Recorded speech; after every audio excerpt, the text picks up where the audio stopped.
Okay, so last night was a little crazy. Will Smith got an Oscar, Chris Rock got a fat lip. We're still not sure what exactly happened, but I'll do my best to get to the bottom of it. Let's do it. But first, here are the top 10 dark Oscar moments you won't believe actually happened. Kicking off the list at number 10. Seth McFarlane. Since we're all talking about a joke going awry, we have to kick this list off with perhaps the most insufferable musical number I've ever seen in my life. And I've seen Cats with James Corden, so that says something. 2013, Seth MacFarlane is hosting the Academy Awards, and he made a few dark jokes. Yeah, he crossed the line a few times, but that happens with a lot of great hosts. People loved Ricky Gervais. Guy's ruthless. Guy said worse things than anyone here combined. The Academy Awards gave Seth MacFarlane a shot. Family Guy's wildly successful, and this is a time when Ted was just wildly successful before, so he does a musical number on... Yeah, the whole bit is about how we've seen some of the actors at the Academy Awards tonight, how we've seen some of their in their movies. That's the entire bit. He was on season 13 of Family Guy at that point. I'm sure he had some more creative juice to try something else, really. He certainly wasn't out of material. It was set up as well with William Shatner for some reason, and it was meant to look like it was a bad hosting gig, but it was a bad hosting gig unironically. We need 3 parts for this, honestly. Let's keep going. Number 9. The wickedly talented Adele Dazeem. He knew he messed up. He did it confidently though, you know? That's why it's so funny to me. He messed up confidently. Adele Dazeem. He said it like how I order food at a fancy restaurant. Yes, I'll take the Adele Dazeem. Thank you. Who is Adele Dazeem? Can someone name their baby Adele Dazeem so it can be a real person at this point? I remember watching this and I was like, who is this? I asked my girlfriend, like, who is Adele Dazeem? I laughed so hard, I couldn't believe it. John Travolta was supposed to call up the wickedly talented Idina Menzel, and he flubbed the name. I had to double check when I typed it. I'm like, it's Idina Menzel, right? It was fine, nobody got slapped in the face, but later on, Idina Menzel introduced John Travolta, and she has a funny name as well. We're on our way now to a smooth sailing. We've all laughed about it and stuff. We may have patched up some past awkwardness. Just kidding, John Travolta came on stage, and it was somehow worse than last time. Like, okay, the name thing was funny. Can you let go of her chin, John Travolta? Thanks, man. Number 8. La La Land? Question mark? Okay, so far we've had terrible musical numbers, John Travolta being John Travolta, so let's get into some more serious stuff here. Like the mix-up at the 2017 Oscars, I'm sure we remember this one, when La La Land won Best Picture for 2 minutes and 28 seconds. Warren Beatty and Faye Dunaway, I'm not even including them in this situation at all because they were doomed from the start. They were given the wrong envelope. They were given the Amazing Race envelope and they're like, good luck, you're on, go. It's like, what? Wrong award, not even a thing. A PricewaterhouseCoopers employee was too busy trying to slide into Emma Stone's DMs backstage, so the presenters read off the previous award, which was Emma Stone, and it had La La Land written on it. So it was confusing, obviously. Everyone's confused. That's why he didn't come out and say it. He was like,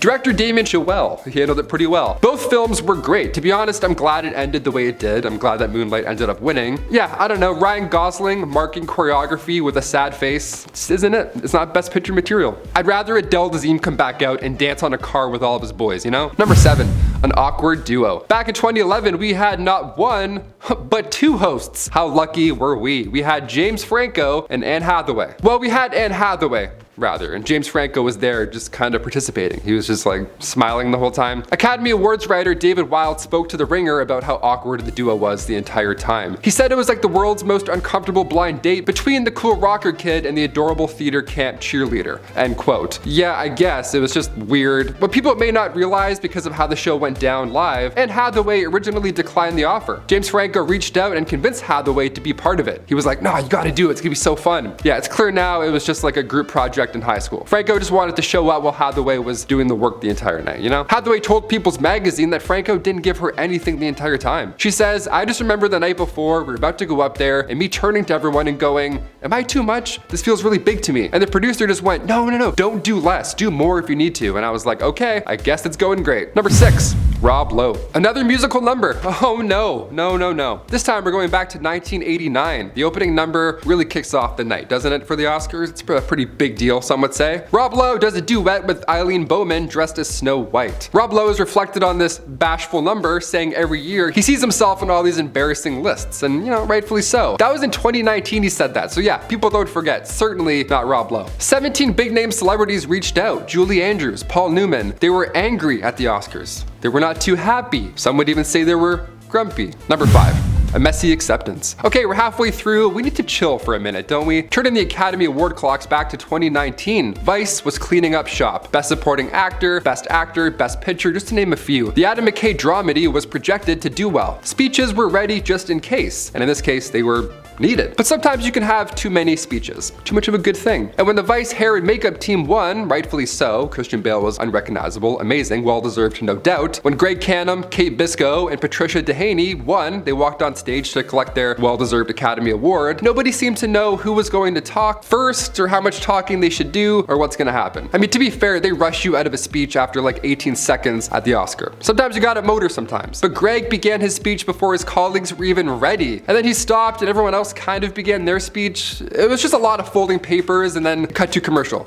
It was so cringe, nothing really happened. To be fair, I don't know what I'm saying here sometimes, you know? I'm riffing about sharks one day and spooky caves another, but I have more than 30 seconds here. I never won an Oscar. It seems stressful to win, you know what I mean? Number 4, the streaker. A streaker at the Oscars?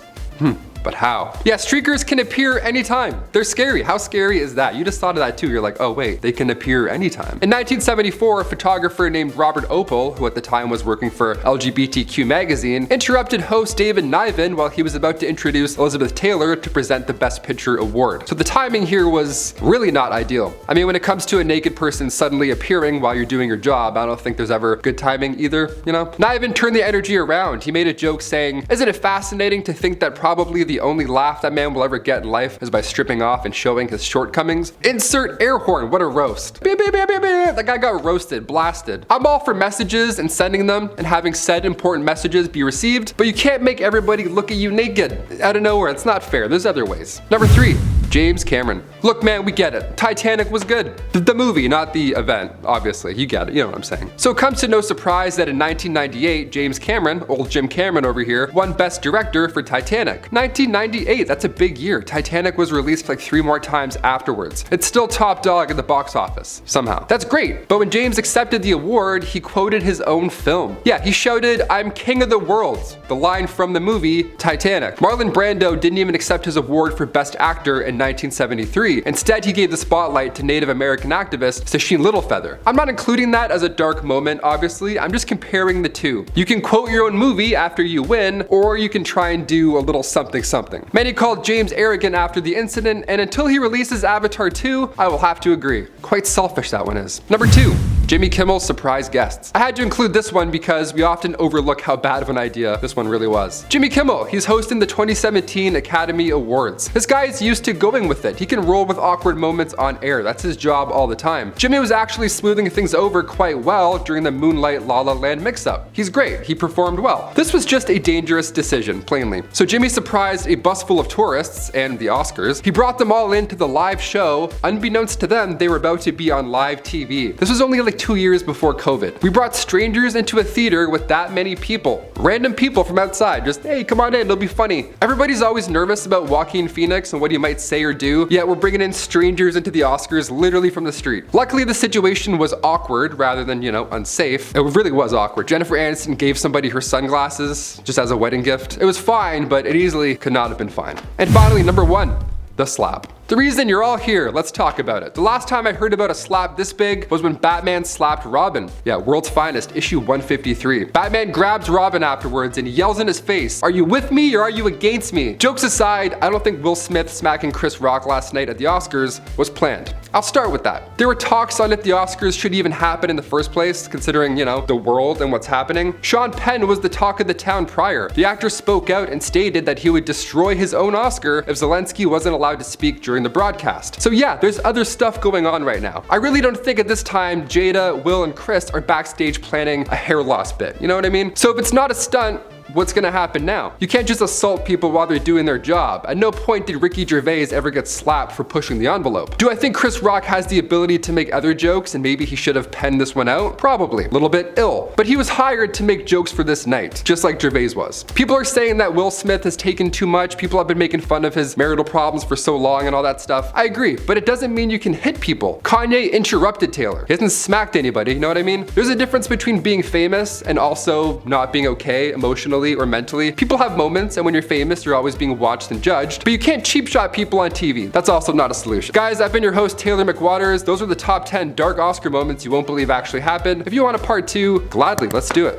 See you next time, Most Amazing Top 10. Peace.